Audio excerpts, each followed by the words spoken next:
Hi అందరికీ. మీకైతే ఒక యూజ్‌ఫుల్ టిప్ అయితే షేర్ చేస్తాను. ప్రతి ఒక్కరు గ్యాస్ ప్రాబ్లమ్స్ అయితే ఫేస్ చేస్తున్నారు కదా! ఇంట్లో గ్యాస్ అయిపోతుంటే వెంటనే గుర్తొచ్చేది ఎలక్ట్రికల్ కుక్కర్. సో, నేను కూడా అదే యూజ్ చేస్తున్నాననమాట.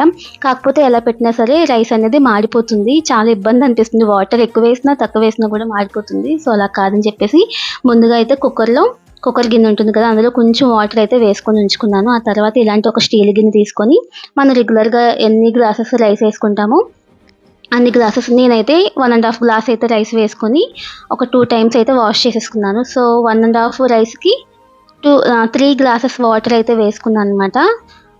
వేసుకొని కుక్కర్ గిన్నెలో ఆల్రెడీ కొంచెం వాటర్ వేసానని చెప్పాను కదా! కొంచెం వాటర్ వేసి ఆ గిన్నెని అయితే ఇందులో పెట్టేసుకొని కుక్ చేసుకోవడమే. చాలా ఈజీగా చక్కగా అయిపోతుంది. రైస్ కూడా చాలా బావుంటుందనమాట. అండ్ మెయిన్ ప్రాబ్లమ్ మాడిపోవడం అదైతే అస్సలు ఉండదు. చక్కగా మనం ఎలా పెట్టామో రైస్ అలాగే మెతుకులుగా చాలా బావుంటుందనమాట.